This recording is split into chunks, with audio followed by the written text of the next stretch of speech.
Bienvenidos, mi nombre es Rocío Antivero, soy ayudante de primera y junto con la doctora Gabriela Turk realizamos este seminario de integración sobre infecciones virales de transmisión vertical.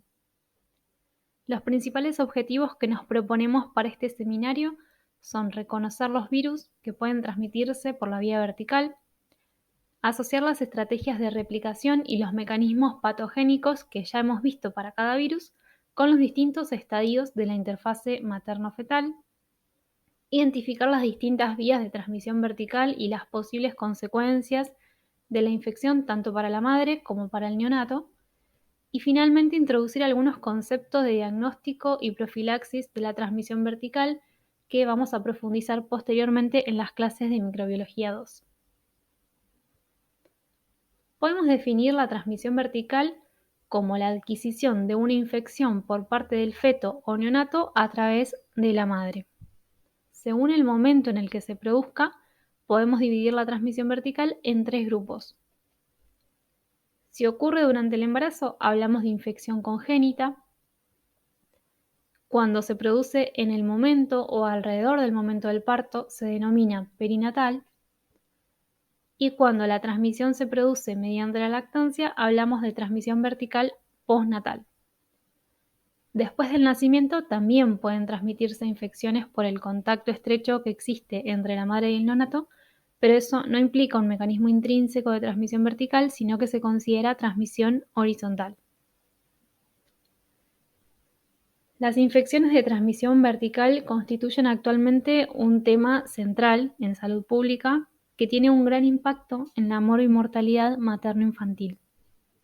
En este sentido, uno de los patógenos más relevantes es el citomegalovirus. En este mapa podemos ver la seroprevalencia de este virus en mujeres en edad reproductiva y en puntos de colores observamos la tasa de infección congénita. Como se puede ver, es muy importante la ausencia de datos epidemiológicos en un gran número de países, de los cuales no existe información clara de la prevalencia y de las tasas de transmisión vertical. Sin embargo, entre los países que sí reportan datos, se puede observar que la tasa de transmisión vertical es mayor en las regiones de elevada seroprevalencia. Es decir, a medida que hay un mayor número de personas seropositivas, se registran tasas más elevadas de primoinfección y también más posibilidades de reactivación debido a la importante circulación viral. Ambas situaciones presentan un riesgo de transmisión vertical. Por lo tanto, el porcentaje de transmisión vertical se relaciona directamente con la seroprevalencia poblacional. La importancia de contar con estos datos radica en que, si bien hemos visto que en adultos inmunocompetentes el citomegalovirus genera un cuadro asintomático u oligosintomático, cuando la primoinfección ocurre durante el embarazo, existe un 90% de riesgo de que se produzca una infección congénita grave con secuelas permanentes para el recién nacido. Estas secuelas pueden incluir hipoacusia, trastornos del lenguaje, corioretinitis, déficit intelectual, convulsiones, parálisis, entre otras. Además, por otro lado, la seroprevalencia también es el reflejo de factores del hospedador y del ambiente que condicionan el riesgo de infección materna y vertical.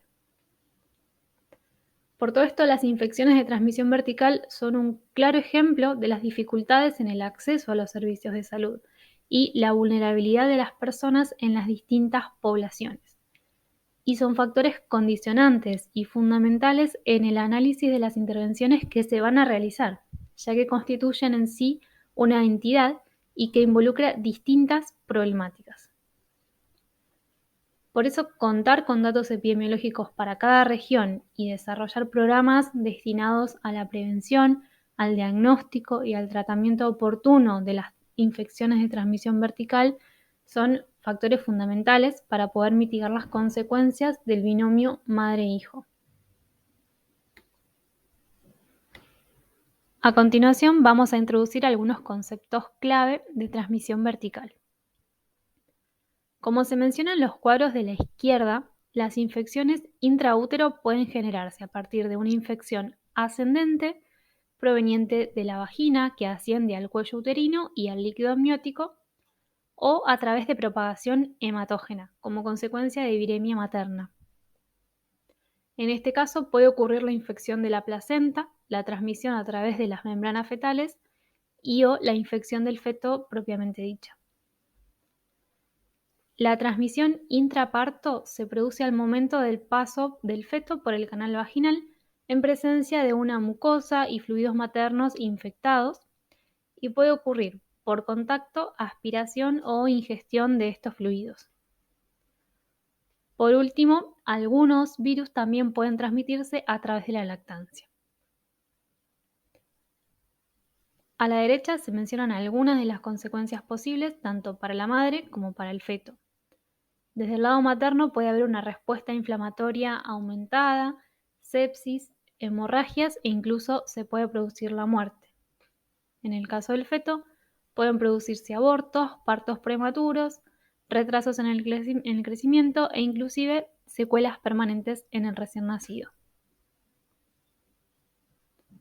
Debemos recordar que la interfaz materno-fetal reúne características estructurales y funcionales que son únicas y que además, como vemos en la imagen de abajo, es dinámica, o sea que está modificándose durante todo el embarazo. Esto tiene implicancias fundamentales para entender los mecanismos de patogénesis involucrados en cada modelo. Además, hay que recordar que esta interfaz tiene distintos mecanismos de defensa antimicrobiana que están destinados a evitar la infección fetal, mediante barreras físicas, distintos tipos celulares y moléculas del sistema inmune. Además, en los casos de transmisión vertical por reinfección o reactivación de un patógeno, la memoria inmune materna va a operar de forma protectiva, con lo que se configura un escenario completamente distinto que si se tratara de una primoinfección donde hay ausencia de inmunidad materna previa. Hasta el momento no están completamente claros los mecanismos por los cuales muchos patógenos eluden esta barrera placentaria y llegan al feto. Sin embargo, algunos estudios indican que podría ser a través de la infección del trofoblasto extravelloso o la infección de la decidua, a través de las células inmunitarias maternas. Hay otras rutas posibles que se proponen que incluyen la infección directa a través de las vellosidades coriónicas o a través del daño mediado por la inflamación del sincicio trofoblasto que rompe la barrera y permite la transmisión. Si hablamos de transmisión vertical, debemos mencionar el término TORCH, que se utiliza para referirse a los patógenos de transmisión transplacentaria más comunes y a la clínica similar que generan en el recién nacido. La T hace referencia a Toxoplasma gondii, la O a otras, que incluye Treponema pallidum, HIV, virus de la hepatitis B, varicela zoster y parvovirus E19. La R es de rubiola, C de citomegalovirus y H de herpes virus simplex.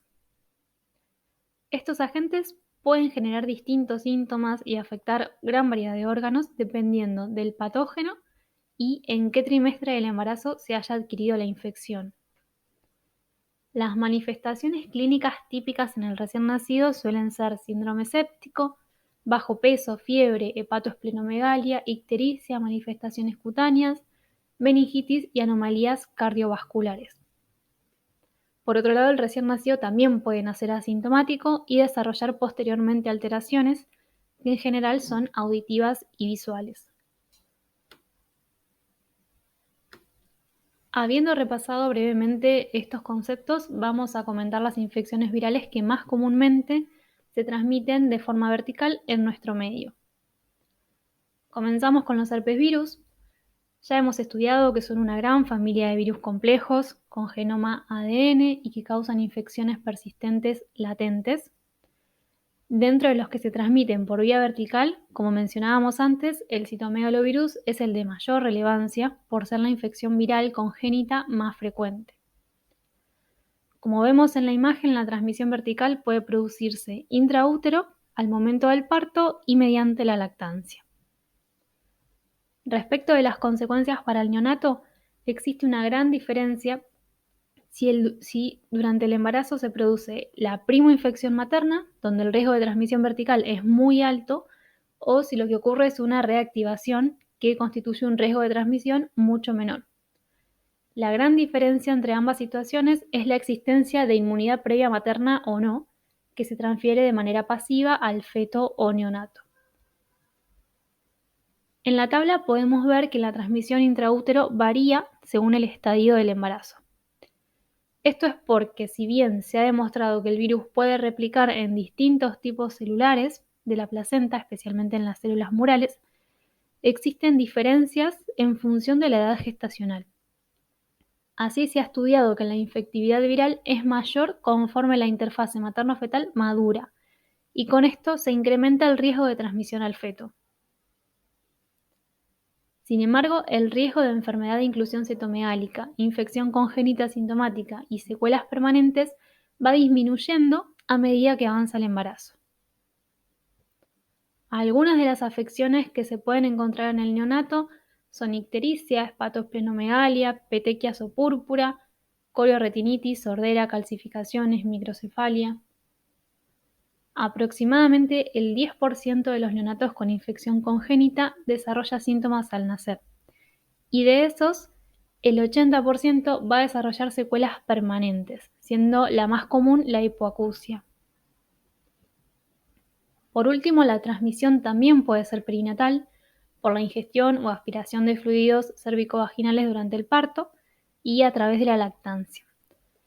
En general, estas dos vías de transmisión generan un curso más leve que la infección congénita y un pronóstico más favorable, pero puede ser muy grave en prematuros. En el caso de los herpes simplex tipo 1 y 2, hemos visto que se asocian a infecciones de tipo productivas en células epiteliales, provocando lesiones vesículo-ulcerosas en la mucosa oral y genital, así como también generan latencia en cuerpos neuronales. Existe evidencia de que puede haber transmisión vía hemática durante el embarazo y que si ocurre durante el primer trimestre se asocia a un porcentaje considerable de abortos espontáneos y retraso en el crecimiento intrauterino. También se considera la vía ascendente como una posible vía de transmisión. Sin embargo, no hay dudas de que el momento de mayor riesgo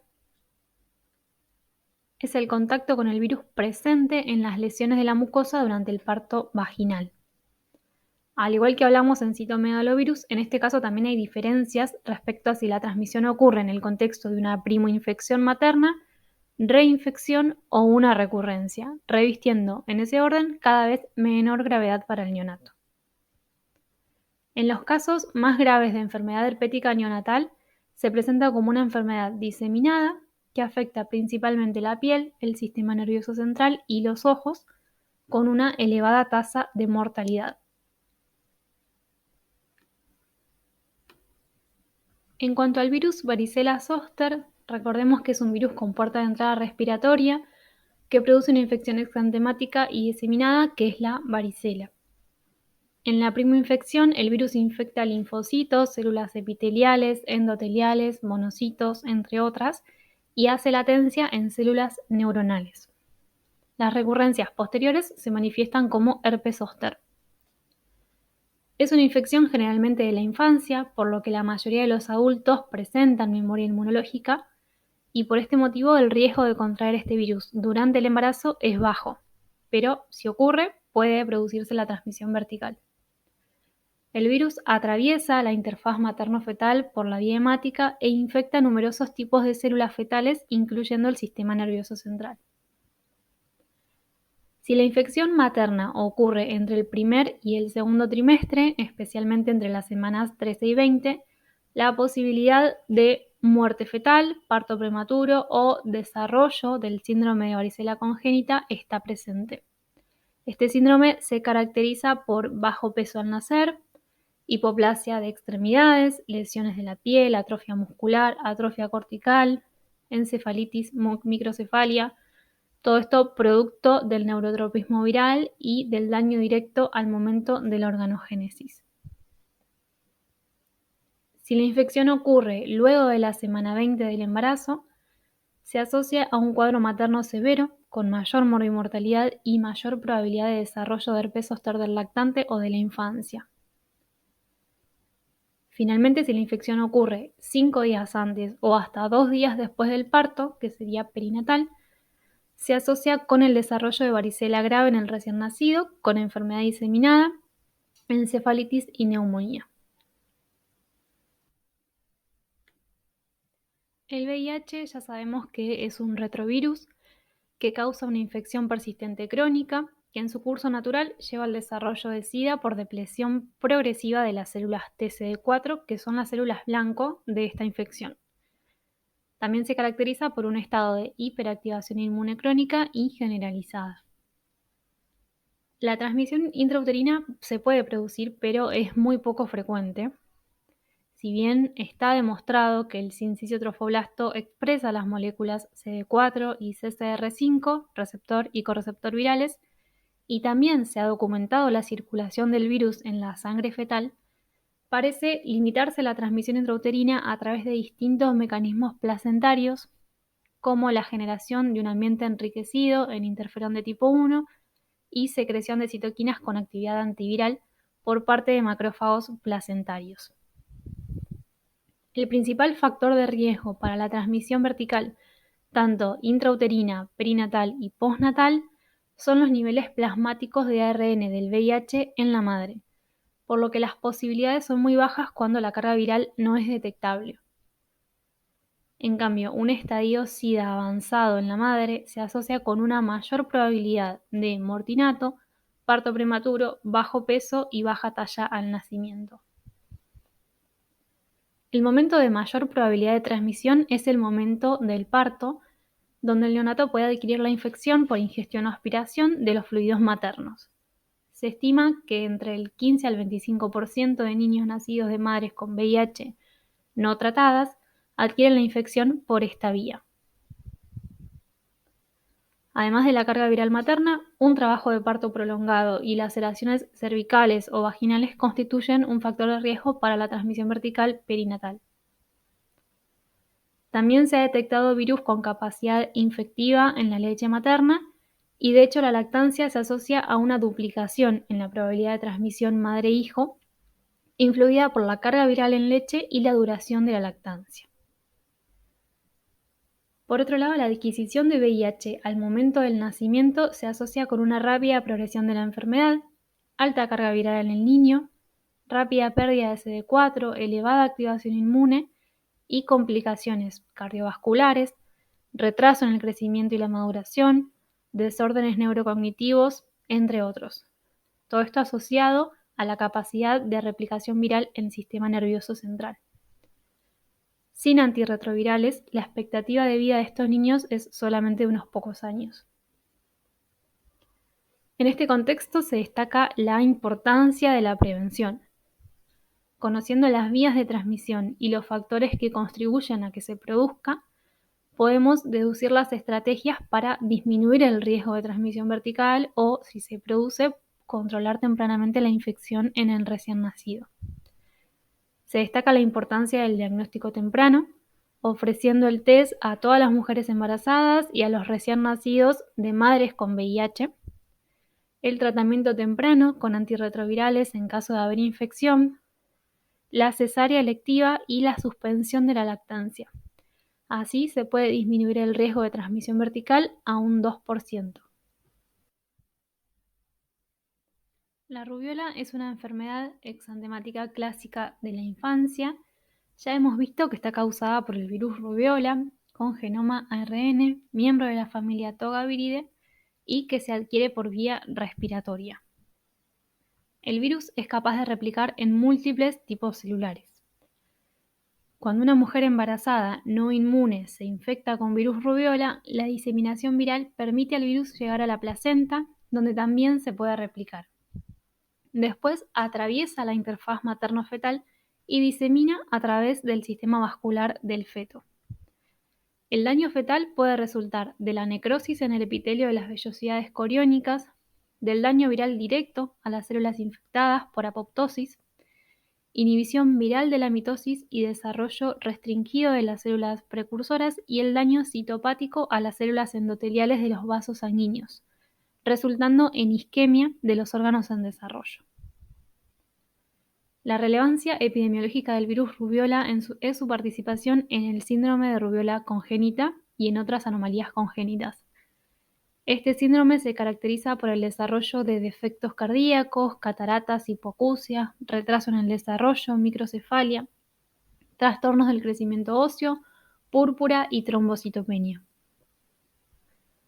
La infección del feto puede ocurrir en cualquiera de los 3 trimestres, pero con una mayor proporción en el primero y en el tercero. Sin embargo, la incidencia de estas anomalías es mayor en el periodo de organogénesis, siendo de hasta un 90% durante las primeras 8 semanas, disminuyendo a un 15% entre las semanas 13 a 16. El riesgo de daño fetal desciende rápidamente después del primer trimestre y es insignificante después de 16 semanas. Por el momento no existe un tratamiento efectivo. En Argentina disponemos de una vacuna para rubiola en el calendario, que es la triple viral, pero está contraindicada durante el embarazo.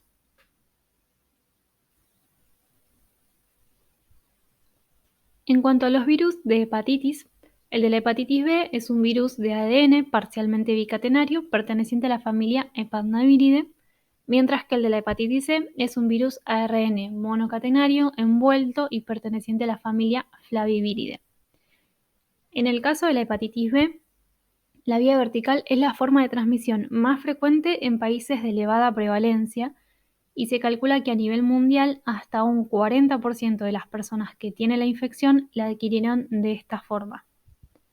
La transmisión intrauterina se puede producir principalmente por fuga transplacentaria debido a una placenta inmadura al comienzo del embarazo o a las contracciones que se producen más tardíamente.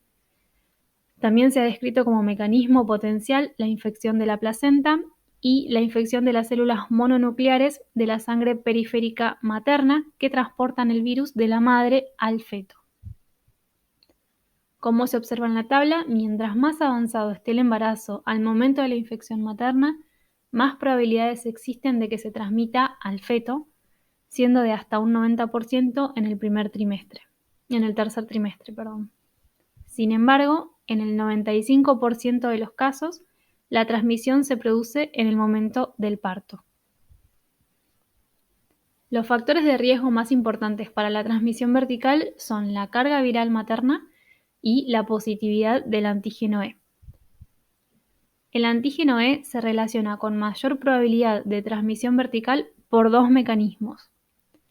Por un lado, como ya sabemos, es indicador de replicación viral, lo que está directamente relacionado con la transmisión vertical.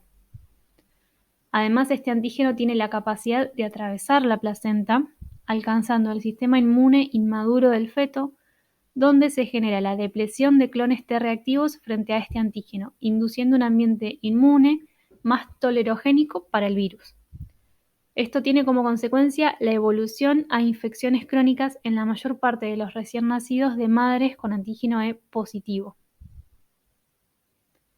En términos generales, más del 90% de los niños infectados durante el periodo neonatal desarrollarán una infección crónica de hepatitis B con elevado riesgo de cirrosis y hepatocarcinoma. Además, si bien el virus no es causa de malformación fetal, existe mayor riesgo de parto prematuro y bajo peso al nacer, y hasta el 1% de los recién nacidos pueden presentar falla hepática aguda y muerte inmediata. Como medidas de prevención, se realiza la detección de antígeno S a todas las mujeres embarazadas. En algunos casos puntuales de infección materna se pueden utilizar antivirales, y en cuanto a los recién nacidos, todos tienen indicación de recibir la vacuna para el virus de la hepatitis B al momento del nacimiento según el calendario nacional de vacunación. La tienen que recibir en las 12 horas posteriores al nacimiento. Además, en caso de haber estado expuestos al virus, también se administra inmunoglobulina. Con estas medidas se puede disminuir el riesgo de infección de transmisión vertical hasta un 10%. La transmisión vertical de hepatitis C no está tan documentada como en el caso del virus de la hepatitis B u otros virus que mencionamos en este seminario, pero se puede producir sobre todo en el momento del parto. La transmisión vertical también está relacionada directamente con la carga viral materna, siendo prácticamente despreciable en las mujeres en las que el ARN del virus es indetectable. Hay que destacar que la mayoría de las mujeres con infección crónica experimentan un incremento en su carga viral durante el embarazo, con un pico en el tercer trimestre. Como vemos en la tabla, el mayor riesgo de transmisión ocurre en el momento del parto y en general la transmisión se produce en el 4 al 7% de los embarazos con infección materna de virus de hepatitis C. Pero el riesgo aumenta de 2 a 4 veces en mujeres coinfectadas con VIH. De los recién nacidos que adquieren la infección por vía vertical, solamente un 20% va a tener una remisión espontánea, mientras que el 50% cursará infección crónica asintomática y el 30% restante va a desarrollar una infección crónica activa. Como podemos ver en esta imagen, el virus puede atravesar la placenta por transitosis, por microtransfusión, si existe daño en los vasos sanguíneos placentarios, y, al igual que en otras infecciones virales, utilizando receptores celulares expresados por células del trofoblasto humano para ingresar a las células huésped. Esto conduce a una fuerte respuesta antiviral que altera la inmunidad innata de la interfaz materno-fetal. Además, los cambios inmunológicos desencadenan la vía apoptótica en las células del trofoblasto extravelloso, alterando la morfología de la placenta. Estos mecanismos probablemente juegan un papel clave en las complicaciones que se pueden producir en estos embarazos, que se caracterizan por tener una mayor probabilidad de mortalidad perinatal, de parto prematuro, de bajo peso al nacer y alteraciones congénitas en general. Hasta el momento no existe vacuna para el virus de la hepatitis C y la profilaxis con inmunoglobulina no es efectiva. El parvovirus B19 pertenece a la familia Parvoviridae, familia de virus desnudos con genoma ADN simple cadena. De manera horizontal, el virus se transmite por la vía aérea y en general la primoinfección se produce durante la infancia. Cuando la primoinfección ocurre en una mujer embarazada, la transmisión vertical puede producirse en hasta un 30% de los casos. Las células target de la infección son las células progenitoras eritroides, que expresan el antígeno P, que actúa como un receptor viral. La infección conduce a la apoptosis de la célula hospedadora y esto, a su vez, conduce a un arresto transitorio de la eritropoyesis. Las células del sincicio trofoblasto y del citotrofoblasto expresan el antígeno P, por lo cual son susceptibles para la infección, pero no permisivas. Sin embargo, mediante un proceso de transitosis, se produce la llegada del virus a la circulación fetal.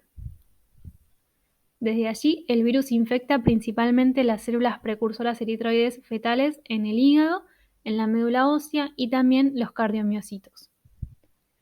Los efectos citotóxicos inducidos y los mecanismos apoptóticos conducen a una detención marcada de la eritropoyesis del feto, lo que resulta en anemia, hipoxia tisolar, miocarditis, cardiomegalia, derrame pericárdico y muerte fetal intrauterina.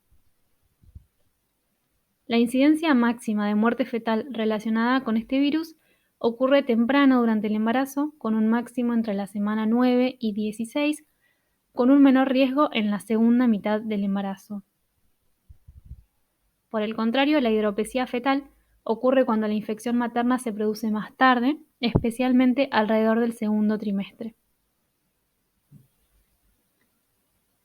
El virus Zika sabemos que es un virus ARN monocatenario de la familia Flaviviridae, transmitido principalmente por el mosquito Aedes, el contacto sexual y por transmisión vertical. La infección durante el embarazo induce una lesión placentaria difusa con hiperplasia trofoblástica, regiones focales de necrosis y pérdida de vasos sanguíneos embrionarios. Además, genera un aumento en el número de macrófagos y activación del tráfico de células inmunitarias, con inflamación excesiva y disfunción de la permeabilidad vascular. El virus tiene la capacidad de ingresar al torrente sanguíneo fetal y llega al cerebro en desarrollo, donde también genera un estado proinflamatorio e infecta y deteriora las células progenitoras de la corteza neuronal. El riesgo de transmisión vertical es elevado durante todo el embarazo, aunque la mujer no presente síntomas. Sin embargo, durante los 2 primeros trimestres es cuando se presenta el mayor riesgo de secuelas severas. En el 14% de las infecciones que ocurren durante el embarazo se produce muerte fetal y un 21% experimentará complicaciones importantes compatibles con el síndrome de infección congénita por virus Zika. Este síndrome se debe a alteraciones en los mecanismos normales del neurodesarrollo y se caracteriza por un amplio espectro de anomalías a nivel del sistema nervioso central, como por ejemplo microcefalia, hipoplasia cerebral, calcificaciones, hipertonía, crisis epilépticas, alteraciones cognitivas, auditivas y visuales, entre otras. Hay evidencias de transmisión vertical del virus en el periparto de madres con viremia. Sin embargo, las infecciones perinatales no suelen generar síntomas o producen una enfermedad leve similar a la que se presenta en los adultos. Por último, aunque se han detectado fragmentos virales en la leche materna, no está demostrada la transmisión por esta vía y no se han descrito resultados neurológicos adversos ni enfermedades graves en lactantes con infección postnatal. Además de los mencionados, existen otros virus que, aunque tienen menor prevalencia en nuestro medio, pueden afectar el curso del embarazo o transmitirse de forma vertical. Por ejemplo, el HTLV es endémico del noroeste argentino y se transmite de forma vertical, principalmente a través de la lactancia. Otro ejemplo es el virus de la hepatitis C, que presenta baja prevalencia en Argentina, pero tiene una elevada mortalidad materno-fetal cuando la infección ocurre durante el embarazo. También podemos mencionar al virus herpes 6, la encefalitis mediada por garrapatas y el virus del nido occidental.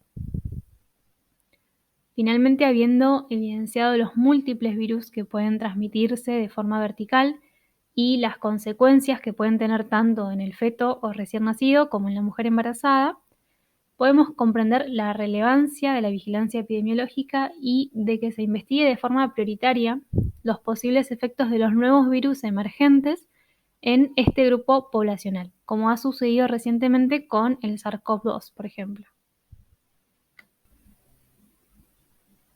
Hemos visto entonces que varias infecciones virales pueden transmitirse a través de la interfase materno-fetal.